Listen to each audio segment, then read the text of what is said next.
Hello, friends. I am Chevee. Welcome to my shed. How are you today? How's life in your world? How's things where you are? I hope it's fantastic. Everything here is great. Let's talk about goals because I am terrible at goals. And you would think that as excited as I can get about something and as involved and as just I can become overjoyed with trying something out, you would think that I would be pretty good at goals. And I'm not. I'm terrible at them. I'm really good at setting them. I'm really good at saying I want to do this thing.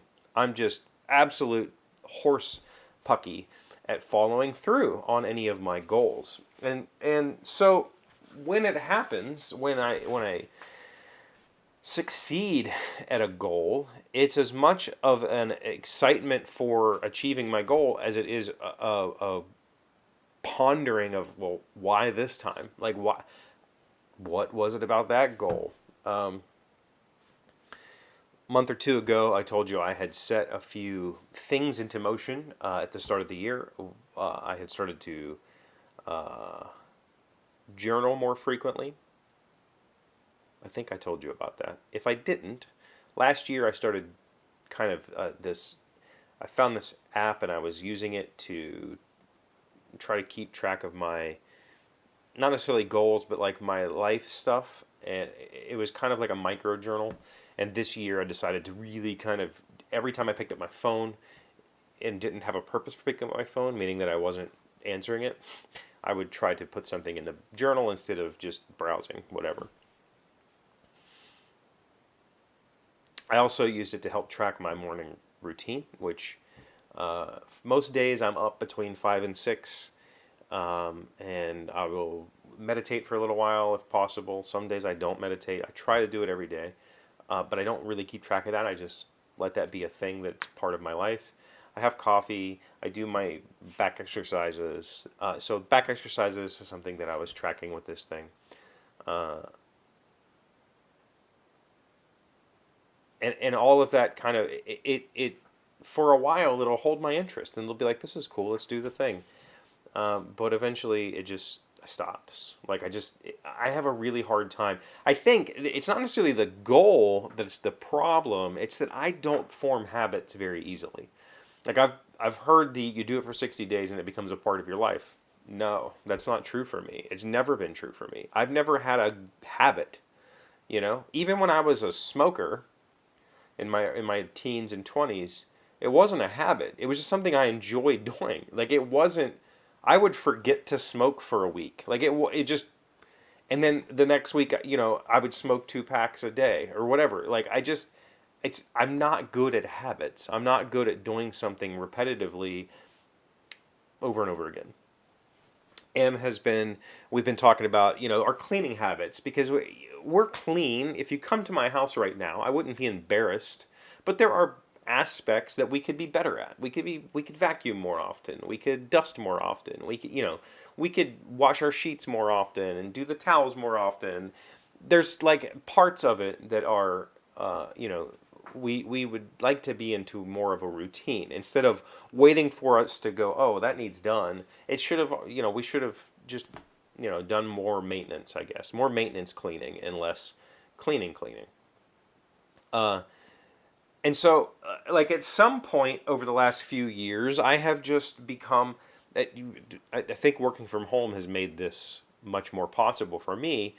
When I go into the kitchen, I'm the cook. I do the cooking. I also clean the kitchen because I'm in there more than anybody else, and I'm using it, and I'm making messes. Um, and part of my time in that kitchen has just become, let's wipe something down, let's clean something, let's move something in dust or whatever. And so my kitchen has cleaning the kitchen.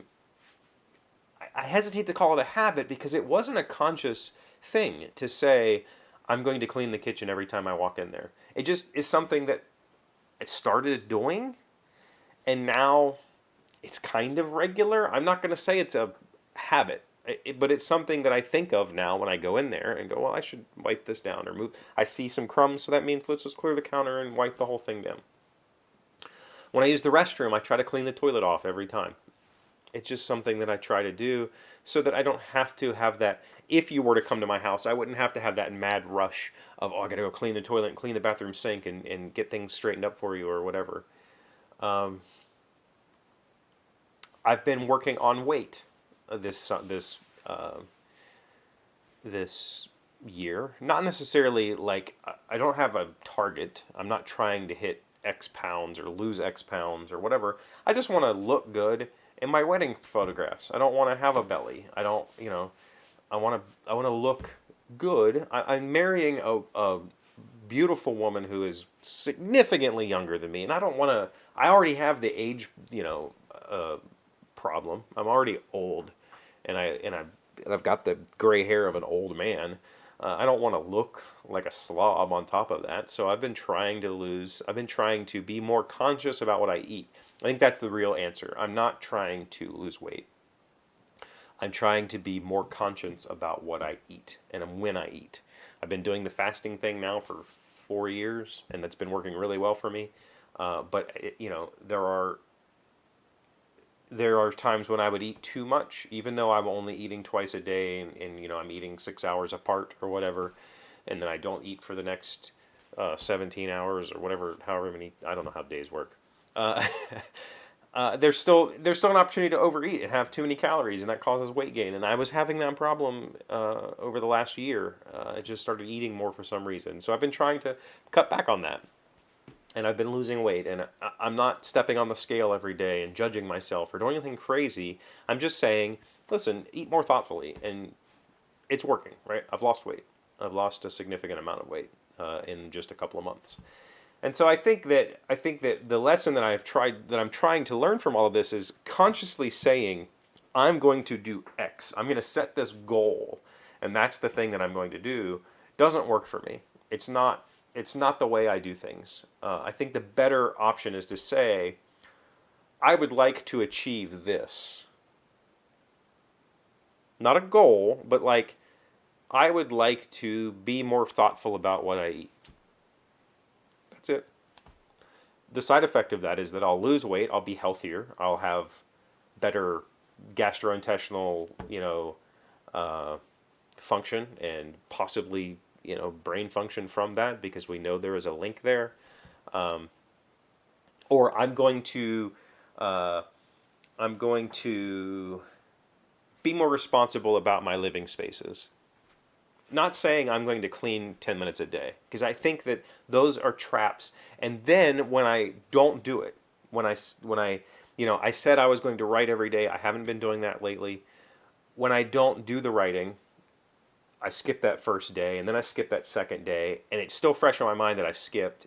Then it feels bad. Then it feels like I've done something wrong, and that I should be punished. And that's not a way for me to develop a habit. I think the way for me to do it is to say, man, I'd like to write a story this year, or this month, or this whatever, and let that figure itself out. I think that the goal should be trying to do the activity, and not necessarily finishing or even reaching a milestone. That is the side effect of the goal. The goal should be better. Be better at this thing. Leave that open-ended, and don't punish yourself for not meeting a rigid schedule. I think that's the answer. What do you think? Let me know in the comments. Thank you for being here as always. Thank you for liking, commenting, subscribing, being amazing friends and wonderful people. I really appreciate you. And I'll see you again tomorrow. Almost forgot the ending. Today's word you should know sounds smart is proxy. It is a noun meaning authority, typically in writing, to represent someone else or manage their affairs, a person unauthorized to act on the behalf of others. While his mother was ill, Larry acted as her proxy and made hospitalization decisions on her behalf. Proxy, P-R-O-X-Y. I know proxy as a Magic the Gathering player because it meant you could substitute a card and pretend like it was another card, and that taught me the word proxy.